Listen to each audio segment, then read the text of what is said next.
അമ്മ സംഘടന പിരിച്ചുവിട്ടു. സെക്രട്ടറി പ്രസിഡൻ്റൊക്കെ രാജിവെച്ചു. സിദ്ദിഖിൻ്റെ പേരിൽ കേസെടുത്തു. ബലാത്സംഗത്തിനും അതിക്രൂരമായ ഇടപെടൽ സ്ത്രീകൾക്കെതിരെ നടത്തിയതിനാണ് സ്ട്രോങ്ങായി പോലീസ് കേസെടുത്തിരിക്കുന്നത്. അപ്പം സംഘടന എന്ന് പറയുന്ന സംഭവം ഇപ്പോൾ ഇല്ല സിനിമയിൽ. അപ്പോൾ ഇനി ഒരു പുതിയ സംഘടനയായിട്ട് വരണം. അതിൽ സ്ത്രീകളുടെ പങ്ക് എത്രത്തോളം ഉണ്ടാവണം എന്നാണ് അമൃതയുടെ അഭിപ്രായം. തീർച്ചയായിട്ടും സ്ത്രീകളുടെ നേതൃത്വം തന്നെ വേണം. കാരണം സ്ത്രീകൾ നേരിട്ടിറങ്ങിയാൽ മാത്രമേ അതിനൊരു പരിഹാരം ഉണ്ടാവുള്ളൂ. എത്ര വലിയ ആൾക്കാർ ആ നേതൃത്വത്തിലുണ്ടായിരുന്നു നമുക്കറിയാം. പുരുഷന്മാർ എത്രത്തോളം ഉള്ളവരാണെന്ന് നമുക്ക് നെഞ്ചിലേറ്റി നടക്കുന്ന ആൾക്കാരൊക്കെ. അപ്പോൾ അവരുണ്ടായിട്ട് ഇതിനൊരു രീതിയിൽ സ്ത്രീകൾക്ക് നേരെ ചൂഷണം എന്ന് പറയുന്നത് തുടരുന്നുണ്ടെങ്കിൽ അവരത് മാറന്നെ വേണം. സ്ത്രീകൾ തന്നെ മുന്നോട്ട് വരണം. 50% സ്ത്രീകൾ തന്നെ അതിൽ ഉള്ളൊരു കമ്മിറ്റിയായി മാറണം അത് എന്നുള്ളതാണ് എനിക്ക് പറയാനുള്ളത്. സ്ത്രീകൾ തന്നെ മുന്നോട്ട് ഇറങ്ങണം. സ്ത്രീകൾക്ക് ഇനിയിപ്പോൾ സ്ത്രീകളെ തന്നെ ഇറങ്ങിയാൽ മാത്രമേ അതിനൊരു പരിഹാരം ആവുള്ളൂ. ഈ സംഘടനയുടെ നേതൃത്വത്തിലേക്ക് സ്ത്രീകൾ വരണം എന്നാണ് സ്ത്രീകൾ തന്നെ വരണമെന്നാണ്. കാരണം അമ്മ എന്ന് പറയുന്നത് അമ്മയാണ്, സ്ത്രീയാണ്. ഭാരതാംബ എന്ന് പറയുമ്പോൾ നമ്മൾ ഭാരത സംസ്കാരത്തിന് യോജിക്കാത്ത പല കാര്യങ്ങളാണ് നമ്മുടെ ഭാരതത്തിൽ നടക്കുന്നത്. അപ്പോൾ അമ്മ എന്ന് പറയുന്ന ഒരു സംഘടന എന്ന് പറയുമ്പോൾ അതിൽ സ്ത്രീ കരുത്താണ് വേണ്ടത്, സ്ത്രീയുടെ കരുത്താണ് വേണ്ടത്. അപ്പോൾ അത് സ്ത്രീകളുടെ നേതൃത്വം തന്നെയാണ് അതിന് വേണ്ടത് എന്നുള്ളതാണ്. ഇപ്പോൾ ഇതുവരെ അമ്മയുടെ പ്രസിഡൻറ്റും സെക്രട്ടറിയും അതായത് പുരുഷന്മാരാണ് ഇതുവരെ കൈകാര്യം ചെയ്തത്. അപ്പോൾ ഇനി ഒരു പ്രസിഡൻറ്റോ അല്ലെങ്കിൽ സെക്രട്ടറി പദവി വനിതകൾക്കായിരിക്കണം എന്നല്ലേ? ഓക്കെ. ഇപ്പം എനിക്ക് തോന്നുന്നു ഭാഗ്യലക്ഷ്മി, അതുപോലെ തന്നെ പാർവതി തിരുവോത്ത്, ഇവരൊക്കെ ശക്തമായി പ്രതികരിക്കുന്നുണ്ട്. അതെ, അവർ അതിനനുസരിച്ചുള്ള അവർക്കെതിരെ ആരോപണങ്ങളും ഒരുപാട് വരുന്നുണ്ട്, എതിർപ്പുകൾ വരുന്നുണ്ട്. അപ്പോൾ അതുപോലെ അമൃതയ്ക്കും ഒരുപാട് എതിർപ്പുകൾ വരാൻ സാധ്യതയുണ്ട്. ഇനിയിപ്പോൾ സജീവമായിട്ട് ഇടപെട്ട് കഴിഞ്ഞു ഈ വിഷയത്തിൽ. അപ്പം ശക്തമായി തന്നെ മുന്നോട്ട് പോകാനാണ് തയ്യാറെടുക്കുന്നത്. തീർച്ചയായിട്ടും ശക്തമായി മുന്നോട്ട് പോകാൻ എനിക്ക് ഇതിനെതിരെ പോരാടണമെന്ന് ഞാൻ ആഗ്രഹിക്കുന്നുണ്ട്. സ്ത്രീകൾക്ക് എതിരെയുള്ള ചൂഷണത്തിന് ശക്തമായി തന്നെ പ്രതികരിക്കണമെന്ന് ഞാൻ ആഗ്രഹിക്കുന്നുണ്ട്. പക്ഷേ എനിക്ക് വലിയൊരു ഗുരുതരമായ ആരോപണമൊന്നും എനിക്ക് ഉന്നയിക്കാനില്ല. കാരണം അതിലുള്ള ആൾക്കാർ എൻ്റെ അടുത്ത് വന്നിട്ടില്ല. എന്നെ സെക്ഷൽ അബ്യൂസ് ചെയ്യാൻ ആൾക്കാർ വന്നിട്ടില്ല. ഈ ഒരു ഫോൺ കോണ്ടാക്ട് മാത്രം വെച്ചിട്ടാണ് എനിക്ക് അത്രേ തെളിവുകളുള്ളൂ. പക്ഷേ ഇതൊന്നും അല്ലാതെ ഒരുപാട് കാര്യങ്ങൾ അനുഭവിക്കുന്ന വേറെ ആൾക്കാരുണ്ട്, എന്നോട് പറഞ്ഞിട്ടുണ്ട്. പക്ഷെ പലരും പറയാൻ മടിക്കുന്നുണ്ട്, പേര് വെളിപ്പെടുത്തരുത് എന്നുള്ള രീതിയിൽ പറയാൻ മടിക്കുന്നവരുണ്ട്. അപ്പോൾ ഇങ്ങനെയൊക്കെ നടക്കുന്നുണ്ടെങ്കിൽ തീർച്ചയായിട്ടും എനിക്ക് വന്ന പ്രശ്നം കൊണ്ടല്ല ഞാൻ ഇതിലേക്ക് വന്നത്. പൊതുവായിട്ടുള്ളത് നോക്കി തന്നെ അത് വിചാരിച്ചിട്ട് തന്നെയാണ് ഞാൻ ഇങ്ങനെ ഒരു ആരോപണം കൊണ്ട് ഞാനും ഇതിലേക്ക് വന്നത്. കാരണം എനിക്ക് പ്രതികരിക്കുക വേണം. എനിക്ക് വെച്ച എവിഡൻസ് മാത്രമല്ല, മറ്റുള്ള ഈ സിനിമാ മേഖല എന്ന് പറയുന്നത് മാറണം എന്നുള്ള ചിന്തയിൽ തന്നെയാണ്. സിനിമ മേഖല മാത്രമല്ല മറ്റു മേഖലയിലും ഉണ്ട്. അപ്പോൾ എല്ലാ മേഖലയിലും നമ്മളെ ഭാരതാംബ, നമ്മുടെ അമ്മ എന്ന് പറയുന്നത് സംരക്ഷിക്കപ്പെടേണ്ടതാണ് എന്നുള്ളത് കൊണ്ട് തന്നെയാണ്. പിന്നെ നമ്മൾ ജീവിക്കുന്നത് നമ്മുടെ അമ്മയെ നമ്മൾ കാത്തു സൂക്ഷിക്കാൻ നമുക്ക് സാധിക്കുന്നില്ലെങ്കിൽ നമ്മൾ ഓരോ മനുഷ്യനും എന്തിനു ജീവിക്കുകയാണ്. സോ അതുകൊണ്ട് ഇനിയെങ്കിലും അങ്ങനെ ഒരു ഇതിലേക്ക് പോയിട്ടില്ല എങ്കിൽ ഭാരതം നശിക്കും. സോ അതുകൊണ്ട് കഴിയുന്നത് പോലെ പ്രതികരിക്കുക എന്നുള്ളതാണ്. പിന്നീടുള്ളതൊക്കെ പിന്നെ നടക്കട്ടെ. നമുക്ക് പറ്റുന്ന പോലെ നമ്മൾ പ്രതികരിച്ചേ പറ്റും. പിന്നെ നമ്മൾ മനുഷ്യനായി ജീവിച്ചിട്ട് അർത്ഥമില്ല. ഈ ഒരു സാഹചര്യം നമുക്ക് നല്ലൊരു സപ്പോർട്ടും സമൂഹത്തിൽ നിന്നും അതുപോലെ തന്നെ സർക്കാരിൽ നിന്ന് വന്ന സമയത്ത് നമുക്ക് പ്രതികരിക്കാനുള്ള ഒരു സാഹചര്യം ഒത്തു വന്നപ്പോൾ നമ്മൾക്ക് മൈന്യൂട്ടായ ചില കാര്യങ്ങൾ നമ്മുടെ ശ്രദ്ധയപ്പെട്ടപ്പോൾ നമ്മളത് തുറന്നു പറഞ്ഞു. അതാണ് ശരിക്കുള്ള സത്യം. പക്ഷേ ഇതുപോലുള്ള കുറഞ്ഞ കാലം ആണല്ലോ സിനിമയിലേക്ക് വന്നതല്ലേ? ഏകദേശം എത്ര വർഷമായിട്ടുണ്ടോ സിനിമാ മേഖല വന്നത്?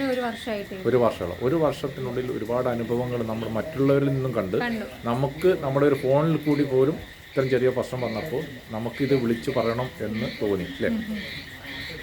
ഓക്കെ. അപ്പം ഇനിയും ഈ സിനിമാ മോഹം മനസ്സിൽ ഇപ്പോഴും സൂക്ഷിക്കുന്നുണ്ട്? സിനിമാ മോഹം എനിക്ക് വലിയ മോഹമൊന്നുമില്ല. ഇപ്പം ഭയങ്കര മോഹം ഉണ്ടായിരുന്നു. പക്ഷെ നല്ല റോള് കിട്ടുകയാണെങ്കിൽ എന്തായാലും, നല്ല വ്യക്തികളുണ്ടെങ്കിൽ, നല്ല ടീമുണ്ടെങ്കിൽ എന്തായാലും അഭിനയിക്കണം എന്നുള്ളതുണ്ട്. അപ്പം നല്ലതിന് എന്തായാലും അക്സെപ്റ്റ് ചെയ്യണമല്ലോ. ഈ സിനിമാ മേഖലയിൽ നല്ല രീതിയിൽ ഇടപെടുന്ന ഒരുപാട് വ്യക്തികളുണ്ടല്ലോ. ഉണ്ട്. അപ്പോൾ അവരൊക്കെ ഈ കാര്യത്തിൽ നല്ല രീതിയിൽ ഇടപെട്ടതായിട്ടല്ലേ അറിയാൻ സാധിച്ചത് അല്ലേ? അതെ, അങ്ങനെയാണ് ഞാൻ അറിഞ്ഞിട്ടുള്ളത്.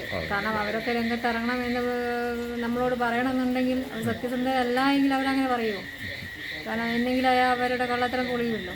അപ്പോൾ അതുകൊണ്ട് അങ്ങനെ നല്ലവരായവർ എന്നെ സപ്പോർട്ട് ചെയ്യുന്നുണ്ട്. നല്ല ആൾക്കാർ നല്ല കാര്യങ്ങളിലേക്ക് പോകുന്നവരുണ്ട്. അതെനിക്ക് അനുഭവമുണ്ട്.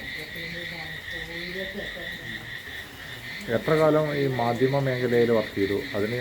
മാധ്യമ മേഖലയിൽ വർക്ക് ചെയ്തത് 5-6 വർഷം. 5-6 വർഷം മാധ്യമ രംഗത്തുണ്ട്. അതിനുശേഷമാണ് ഒരു സിനിമയിലേക്ക് വന്നത് അല്ലേ? അത്യാവശ്യം ഡാൻസ് പാട്ടൊക്കെ അത്യാവശ്യം ഉണ്ടായിരുന്നു അല്ലേ നേരത്തെ മനസ്സിൽ? ഉണ്ടായിരുന്നു. ചെറുപ്പം തൊട്ട് ഡാൻസ് കളിക്കാനുള്ള മോഹമൊക്കെ ഉണ്ടായിരുന്നു. അങ്ങനെ 2 വർഷമൊക്കെ പഠിക്കാനൊക്കെ പോയിട്ടുണ്ടായിരുന്നു. കലാപരമായിട്ടുള്ള ഒരു ഇതുണ്ടായിരുന്നു. പണ്ട് സ്കൂളിൽ പഠിക്കുന്ന സമയത്തൊക്കെ നമ്മൾ എല്ലാ പ്രോഗ്രാമിനും അറ്റൻഡ് ചെയ്യും. നമുക്ക് പ്രൈസ് കിട്ടിയിട്ടുണ്ട്, സർട്ടിഫിക്കറ്റ്സ് കിട്ടിയിട്ടുണ്ട്. സച്ചിൻ ജില്ലയിലൊക്കെ പോയിട്ടുണ്ട്. എൻ്റെ അമ്മ അതേപോലെ എൻ്റെ അമ്മ ഡ്രാമ ആർട്ടിസ്റ്റായിരുന്നു. അപ്പോൾ അമ്മയ്ക്കൊക്കെ ഇങ്ങനത്തെ ദുരനുഭവങ്ങളൊന്നും അമ്മയ്ക്ക് ഉണ്ടായിട്ടില്ല. അപ്പോൾ ആ ഒരു വിശ്വാസത്തിലാണ് ഇന്ന് ഒരുപാട് വാർത്ത കേൾക്കുന്നുണ്ടെങ്കിൽ പോലും എൻ്റെ അമ്മയ്ക്ക് വിശ്വാസമുണ്ട്. ഇത്ര വരെ അവൾ പോവുള്ളൂ, അതിലപ്പുറത്തേക്ക് അവൾ കടന്നു പോവില്ല എന്ന് അമ്മയ്ക്ക് വിശ്വാസമുള്ളത് കൊണ്ടൊക്കെ തന്നെയാണ് അമ്മേനെ വിട്ടത്. അമ്മയ്ക്ക് പരിചയമുണ്ട്, ഡ്രാമയിലൊക്കെ നിന്നിട്ടുള്ള പരിചയമുണ്ട്. അപ്പോൾ 10ാം ക്ലാസ് വരെ അതിന് പോയിട്ടുള്ളൂ. അമ്മ കല്യാണം കഴിച്ച ശേഷം പിന്നെ അമ്മ അത് സജീവമല്ല. അപ്പോൾ എൻ്റെ അമ്മയും കലാപരമായി ചിന്തിക്കുന്ന ഒരാളായതുകൊണ്ടാണ് അമ്മ സപ്പോർട്ട് ചെയ്യുന്നത്. അപ്പോൾ ഇനി വരും ഇതിൽ ഇനി നോക്കണം ഇനി എന്താണ് സംഭവിക്കുക എന്നുള്ളത് നമുക്കറിയില്ല. വരുന്ന ഈ പരാതികളിൽ നിന്ന് ഇനി എന്താണ് ഉണ്ടാകുന്നത് എന്നുള്ളത് നമുക്കറിയില്ല. എന്തെങ്കിലും ഈ സ്ത്രീകൾക്കൊരു സുരക്ഷ ഉറപ്പ് എന്തായാലും ഉണ്ടാകുമെന്നാണ് ഗവൺമെൻറ്റിൻ്റെ ഭാഗത്ത് നിന്ന് നല്ല പൂർണ്ണ സപ്പോർട്ടാണ്. ഉണ്ടാവും എന്നുള്ള വിശ്വാസമുണ്ട്. ഈ ഒരു സംഭവം പോകുമ്പോൾ തുറന്ന് പറയാൻ വേണ്ടി അമ്മയുടെ ഭാഗത്ത് നിന്ന് സപ്പോർട്ടായിരുന്നു ഈ കാര്യങ്ങളൊക്കെ തന്നെ? എൻ്റെ അമ്മയുടെ ഭാഗത്ത് എൻ്റെ അമ്മ എനിക്ക് പൂർണ്ണ സപ്പോർട്ടാണ്. എന്തിനും പൂർണ്ണ സപ്പോർട്ടാണ്. അപ്പോൾ എന്തെങ്കിലും ഉണ്ടെങ്കിൽ നീ പ്രതികരിക്കണം എന്നാ പറയാറ്. ആ സംഭവം നടന്നപ്പോൾ തന്നെ സോഷ്യൽ മീഡിയയിൽ പ്രതികരിക്കണമെന്ന് അമ്മ പറഞ്ഞിട്ടുണ്ട്. ഞാൻ കുറച്ചൊന്ന് നമുക്ക് അവസരം കിട്ടും എന്നുള്ള രീതിയിൽ നിന്നതാണ്. പ്രതികരണം എന്തായാലും ഏത് കാലത്തായാലും പ്രതികരിക്കണം എന്നെനിക്കുണ്ട്. എല്ലാവരും കൂടെ ഒരുമിച്ച് നിൽക്കുമ്പോൾ ഒരു സമയത്ത് ചെയ്യുമ്പോഴാണ് അതിന് അർത്ഥമാകുന്നത്. ഈ സമയത്താണ് അതിന് അർത്ഥം ഉണ്ടായത്. അന്നാണ് ഞാൻ ചെയ്യുന്നതെങ്കിൽ അത് എൻ്റെ വിഷയം മാത്രമായി ശ്രദ്ധിക്കപ്പെടുകയില്ലായിരുന്നു. അപ്പോൾ ഈ സമയത്താണ് നമ്മൾ ചെയ്യേണ്ടത്. അത് വളരെ ബുദ്ധിപൂർവ്വം നമ്മൾ ഇടപെട്ടു പ്രയോഗിച്ചു. ഒരു സാഹചര്യം ഞാൻ അത് സമൂഹവും അതിന് മീഡിയയും അത് സർക്കാരും പോലീസും ഒക്കെ എല്ലാവരും കൂടെ ഒത്ത് സപ്പോർട്ടായപ്പം പറയാൻ കഴിയും. ഓക്കെ, എന്തായാലും അമൃത വളരെ നന്ദി.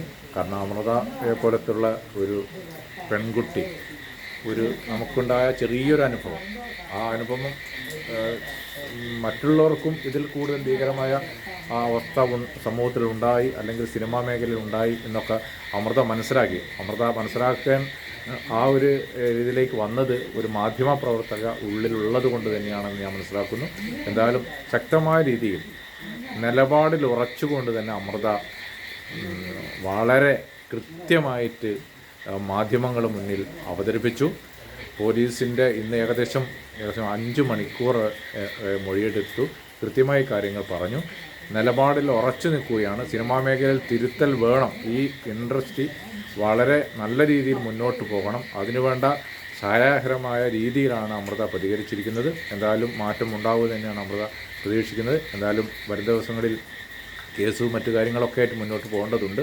എന്തായാലും അമൃതയ്ക്ക് എല്ലാവിധ പിന്തുണയും ഈ അവസരത്തിൽ അറിയിക്കുകയാണ്. ഇത്രയും സമയം നമ്മളോട് അമൃത സംസാരിച്ചതിൽ വളരെ സന്തോഷം. നന്ദി, നമസ്കാരം.